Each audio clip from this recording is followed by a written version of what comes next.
Hey, it's Andrew Huang. Today I want to share about a music production trick that I often forget about because it's so simple, but it's really effective, and to demonstrate it, I'm going to use a track called Stars off of my new album, Stars. These nights just fly by, knowing this could just be right. Ooh, ooh, tell me this won't have to end.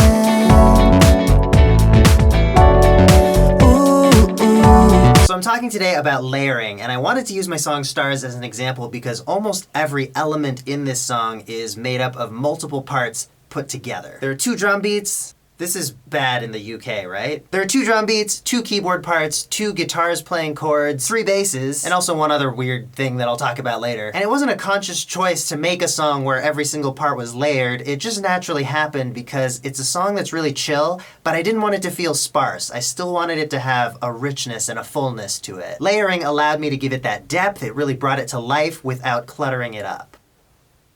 Look at this cute little lens flare. Hey, little buddy. So the song started from this simple chord progression that I played on a Rhodesy kind of keyboard.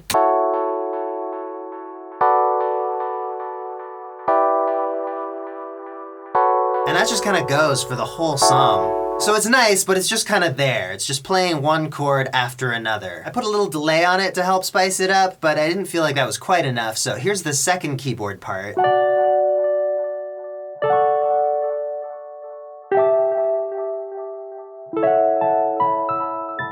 So while the previous one was just drawn in with MIDI notes, and that's why every single note happens exactly on the bar, this one I played by hand, so I got a little bit of that.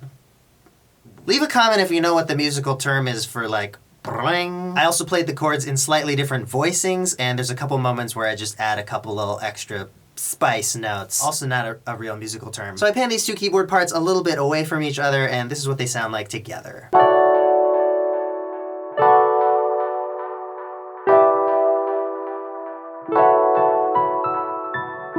Let's look at the drums next because they're also right at the start of the song. This is the first beat you hear.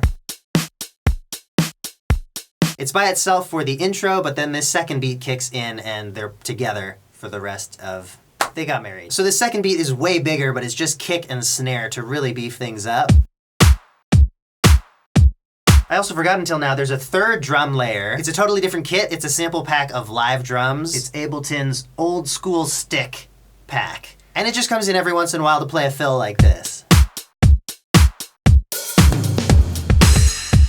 Let's look at the guitar next. In the chorus, there's a guitar that comes in just strumming chords, just kind of doubling the keyboards actually, layering onto the keyboards.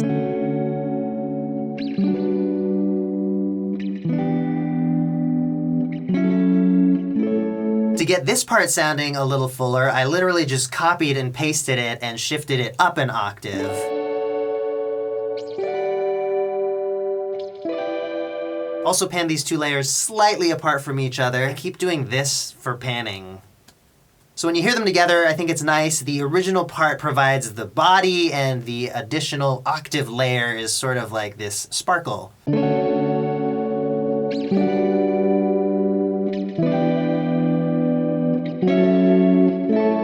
Let's look at the bass next. There are 3 bass parts. Again, I use this octave trick. 2 of the basses are the same patch.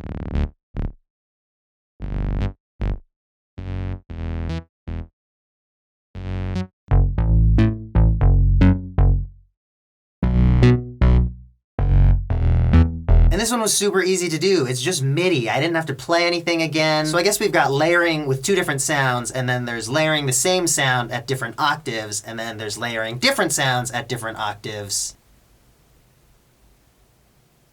The last thing I want to look at is this little sound effect that only happens once in the song, and this actually answers a question from Twitter. Leviathan JPTV asked what the weirdest sample on the album is, and it's these 2 things layered together. In a moment we could see light. That's some Soda Fizz from the ASMR sample pack that I made for that Super Deluxe collab. And it's layered with some vinyl crackle that I got from Cuckoo's Tsh and Noise sample pack. The tsh sounds. Really great sample pack. I mean, my ASMR ones look pretty dope too. I'll link to both of them below. I put these in the song because I wanted to extend this crash cymbal hit with something sparkly. I guess I really love sparkles. We already knew that about me. Here's the crackle, which I ran through Ableton's phaser. And then both sounds together I put through a high-pass filter sweep, some stereo widening, chorus, and delay. So play around with that if you feel like your tracks are missing something. It requires so little effort because you already have the part that you've come up with, so you just need to play it again on a different instrument, or if it's MIDI, copy and paste it and plug in a new sound. And then you can have a lot of fun experimenting with the balance between the different layers. Volume obviously makes a difference, but you could also compress them differently, EQ them differently, put slightly different effects on them. Hope this is helpful for you with your productions. I also hope the lighting wasn't weird in this video. I just was shooting some pink and blue stuff, and then I was like, a vlog could be pink and blue too, maybe, right? Maybe I'll never do this again. I can't actually tell if it looks good with the tiny camera monitor. Update! These lights are f***ing sick! If you like the music, I will link to the full song everywhere. Spotify, Apple, Google Play, Bandcamp, etc. Go give it some spins. Hope you'll subscribe here if you haven't already, and let me know what you think of this video in a comment below. I will be back with a new video real soon. Now we've been wandering the stars streaming. Don't I get your heart beating?